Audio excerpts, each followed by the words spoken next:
Today's video is going to be about making a small carbon fiber part for our MT09. It's going to be a part that is actually, I define it as a cover. Now our little project that we're going to work on today, we're going to make a carbon fiber part that's actually a part of the windshield mount, but it's a cover just to make it more attractive. It's a cosmetic part. I'm going to make it from the scraps that I have left over from the 650R restoration. And I'm going to show how I make the pattern and do the cutting and the fitting and attaching it in place.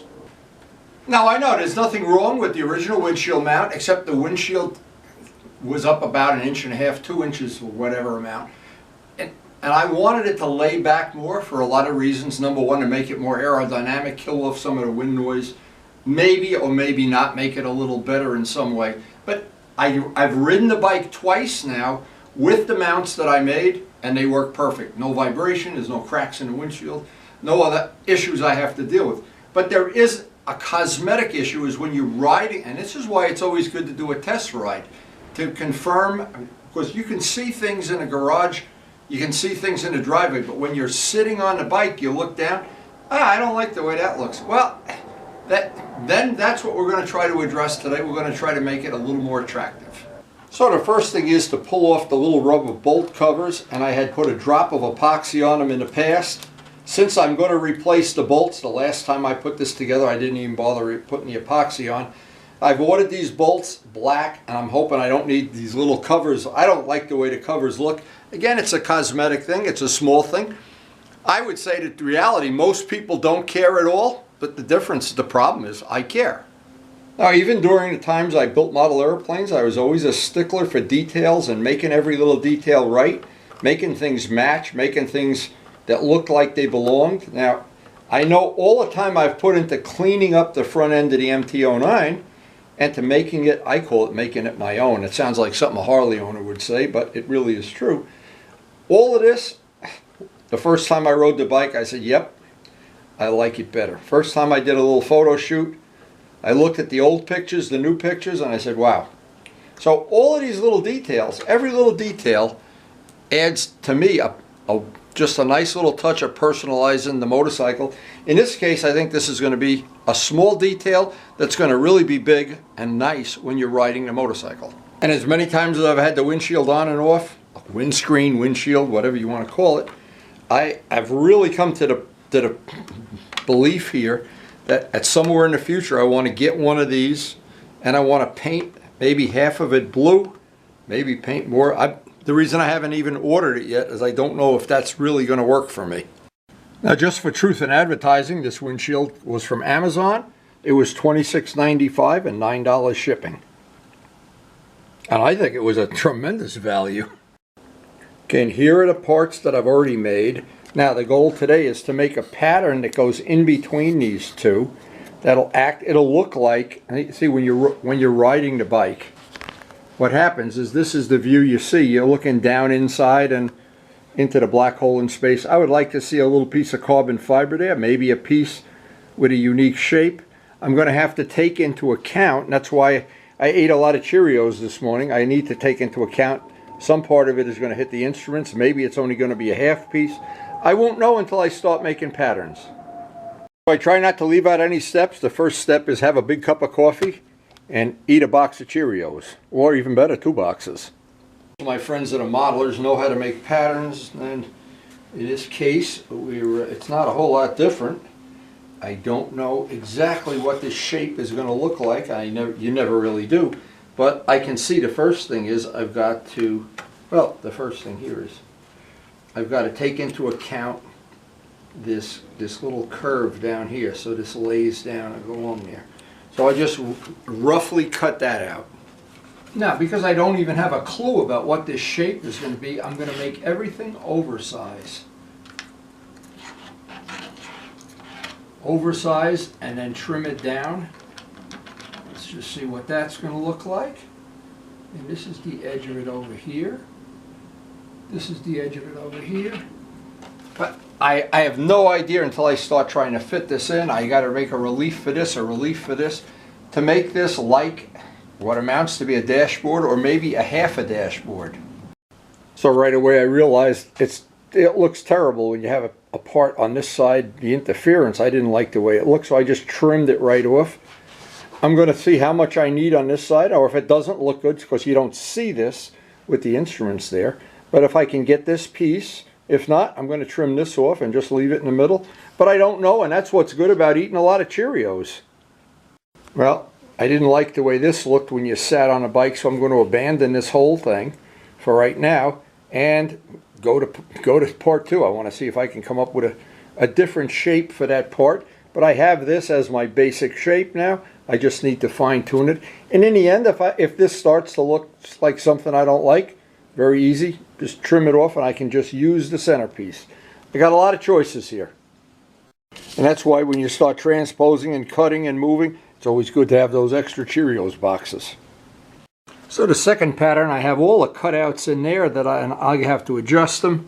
But I thought maybe leaving this out this way would look okay. I want to see what that looks like once the windshield is on. I'll do a test fit. Just look at it with the windshield on. And no matter what it is, it's going to look better than seeing the black hole in space there. Now I do kind of like that, but if I bring that over another 3/8 of an inch, I won't have to look at that bolt. I think that'll just look better in my eyes anyway. And bring that over 3/8. See, this is how a pattern evolves. And then I'll get that exact contour of the windshield, so it's very close. So what I'm trying to show is how a pattern would evolve, and I know I have to see where I know I have to adjust that. I don't know, I'm going to make this piece go over a little bit, and I'm going to attach that. So maybe on the third one I'll get it a lot closer, but it doesn't matter. I just keep eating Cheerios. Now I didn't care for the third one at all. I didn't like the way it played out, so I'm going to just try to get up an accurate pattern for the one side of that box. And this is what happens with all pattern making. You go back and forth, and in the end, sometimes you wind up with something you didn't even start out with. I'm going to pick up this curve here. I've got too much of an angle on this. But it's a million little adjustments because I want to get this pattern really accurate before I cut it out of carbon fiber. It's a lot cheaper to cut these and throw them away than it is to cut up carbon fiber. Now this is where I really have to be patient to get that little recess away, get this fit around here, and most of all these angles, because that's going to be a press fit in there. And this looks like, even though we had several other versions of this looks like the one that, for lack of a better word, we got to go to war with the Cheerio we have. Now I'm on the fourth pattern. I've changed my mind about 30 times already, but this will be where you really, the patience pays off. If you get this right, once you get this right, I've got to have a little bit off there and we're all set. And hopefully this will be the last one, but if I have to make 5, I have to make 10, I don't care. I'll just keep eating Cheerios. When I get down to the nitty gritty to where all I'm doing is shaving little pen lines off of the pattern, I like to back it up with Gorilla Tape. It's also going to allow me, when I put this in place, assuming I can pick it up, to see what that would look like when it's black, not a Cheerios label. So with all the compromising we've made, it looks like we're real close to having this how we want it. And I'm just going to put the windshield on loose just to make sure I have the curve there, that I'm happy with it, and we're all set. And this is from the rider's view what that's going to look like. I think that's going to be great. And we've had so many compromises, but in the end I think we got it. So the final adjustment is this corner has to go up 1/16 of an inch. We made 4 patterns before we got something that we were happy with. Now, having that black on there allows me to get a better view of what it would look like when it's installed. But as always, look at this thing is sticking to the table. As always, it's just a question of patience and fine-tuning. And if you have to make 10 patterns, because it's definitely a lot cheaper and easier to cut cardboard than carbon fiber. Now we can go into the cellar where it's a lot warmer than it is out here and cut these parts out. We're back down in the cellar, and as I look around, the next project we want to do is hopefully get the Ducati parts for Dale done, and hell, we don't need those brackets anymore. And then the best part of all, we're going to do our paint testing. I've been trying to do that on a dedicated day. I wanted the whole day to do it. After a nice warm cup of coffee, I'm ready. Oh boy. Now, I made a little notation. I wanted to add a 16th to that. Now I want to have the pattern going exactly side to side. Can't do it that way. Can't do it that. Have to do it this way. Have to see how far over that's going to go. And I got the ridge on that side, so maybe I'm better off using this side. I think this side would be better. Since we're only going to see this, this would be better. Yeah, this would be fine. Okay, so the first thing is, of course, just like we did the brackets, and I want to get them even with the grain. The grain means the weave of the twill. It's not grain like wood. Carbon fiber doesn't have a grain like wood does, but it has a grain that you can kind of see from far away. That would look best if we had it horizontal. That would be nice. Let's see. So, but anyway, I'm trying not to leave out any of the steps. I know some of these videos get kind of long, but you know what? When people really want to know, and I remember back to the days of modeling, when there were things I wanted to know about making carbon fiber parts, and boy, you had to assault people to get that information. So let me just make sure now. This is the right side. This is the side I'm going to see. See, if I glue it this way, I got the part. I want the nicer side. This side has some defects in it. And I want that side. This is the side. I'm just double checking. Make sure that's what I'm going to see. And I think that'll be just... Now, the first thing is I want to trace out the part. Now, believe me, I do remember years ago when you would try to get information about carbon fiber stuff.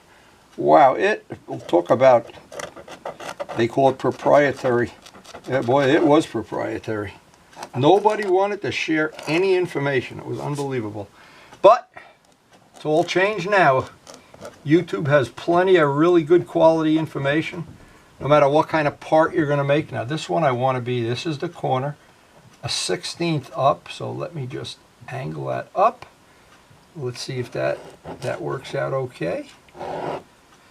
Now, always making this is the trick that I've always used anyway. Taking some thin line tape, fine line tape. This makes sure that and I'm going to make this a pencil line bigger than it has to be because I don't want it too small. I'd rather do a hand fit and grind it down with a sanding block than in the other side of have it too small and have to fill it. We're going to put this in with aircraft epoxy, and that should definitely hold it, but I don't want to have a sloppy fit if I can help it. And this always makes for a nicer curve when we do the cut. And down here I have a piece here. And boy, anytime I talk about carbon fiber, I never want to forget to thank both Dave Midgley and Dick Hewitt, who have sponsored all these episodes, all these things, and been real helpful with information and products and services, and I just can't thank them enough. Okay, so we're ready. We get a brand new blade in and cut away. Now the idea is to cut on the inside of the tape, leaving just that little bit, and we'll do the final dressing of it off, hand sand it, and do a hand fit with a sanding block. Now it's best to go with a slow saw speed. I've sped up the footage here so you can see, but it's definitely something that eats up blades very quickly. So of course, goes without saying, save all the scraps. This material that we made for the 650R project, we've used all the scraps on the MT09 already. Okay, I'm going to go to the belt sander and clean up these edges. Just not change the shape, just touch them and clean them up. That goes without saying, anytime you're doing work with carbon fiber, cutting, sawing, wear a mask unless you're shooting video. Now my first test fit, I can see down there I've got a little bit of an interference that's not letting it sit exactly the way it should. Now it's going to require just a little bit of a touch with the Dremel tool, and we'll get that I want that fit accurate because we're going to glue these seams with 5-minute aircraft epoxy and then make sure we have a really good fit before we move on. I want that to be as accurate as possible, and I want that curve by the windshield to be accurate and that joint down there. I always keep a bucket of the cutters out by the garage. The sanding drum, that's going to allow me to just get in there and just get that nice little curve for a nice fit.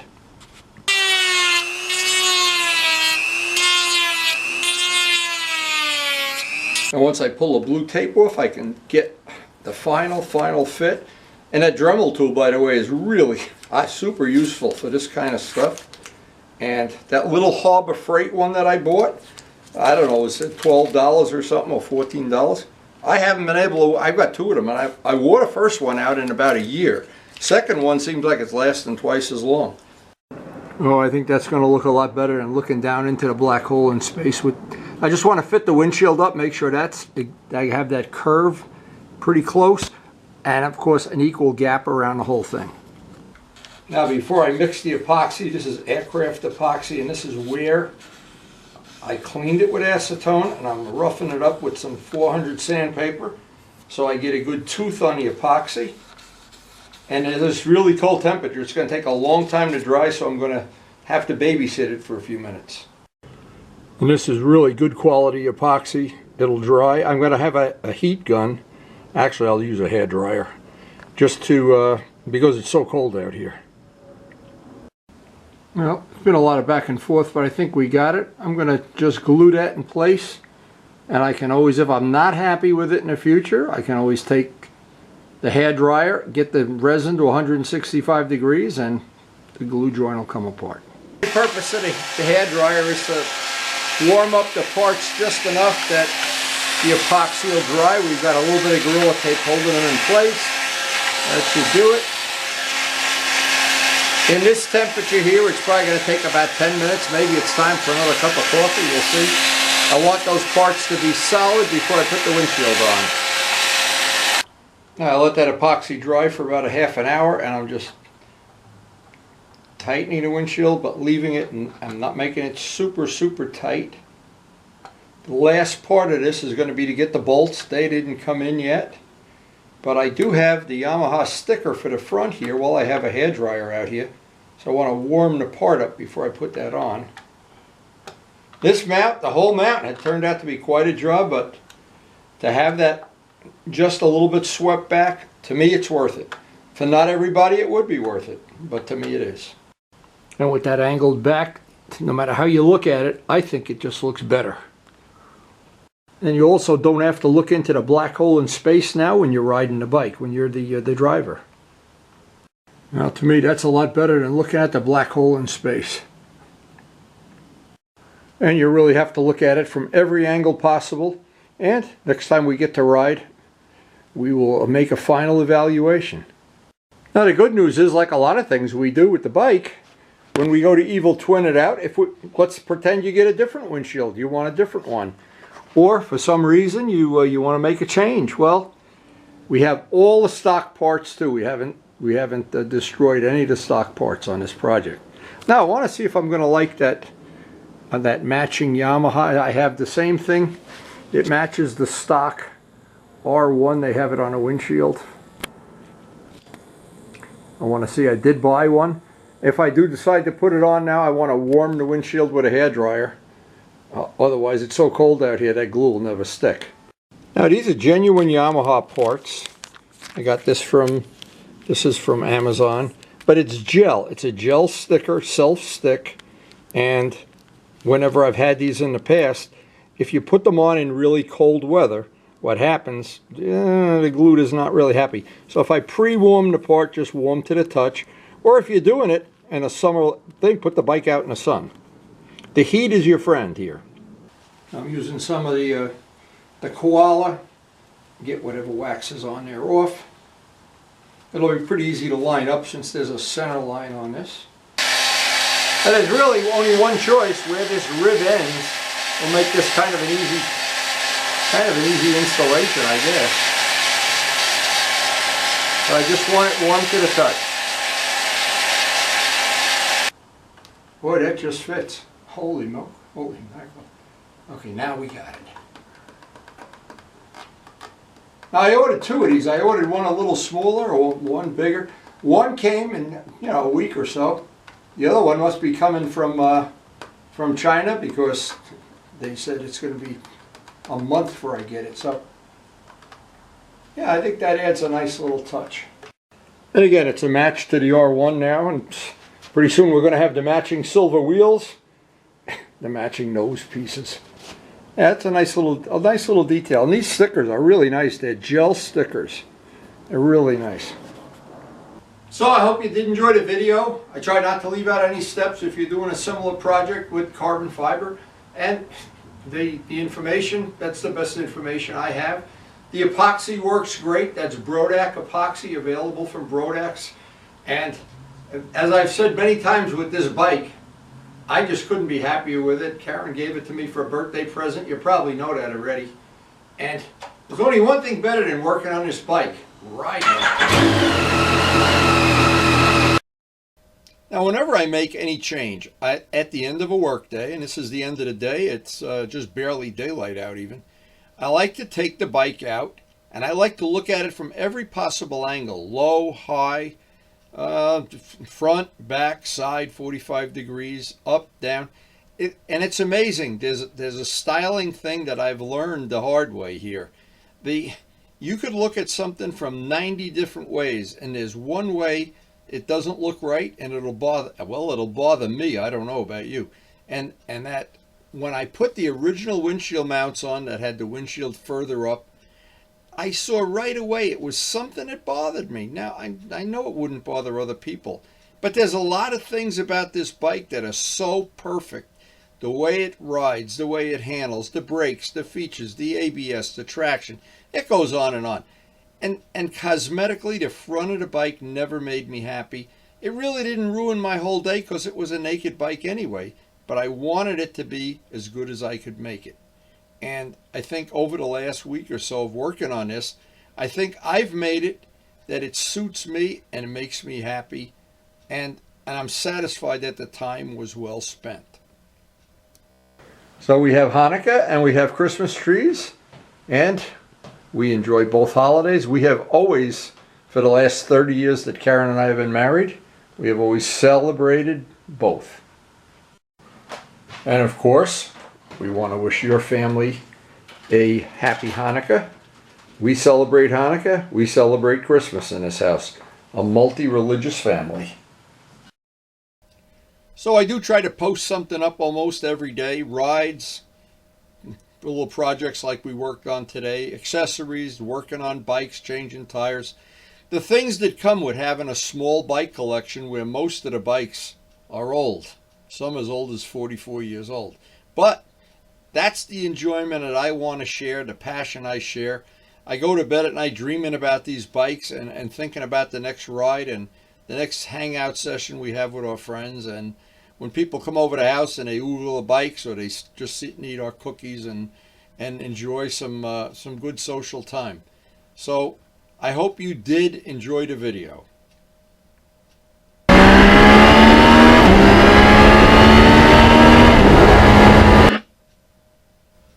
So if you enjoyed the video, I hope you share it with your friends. And of course, I hope, most of all, that we'll see you tomorrow. And thanks again for watching.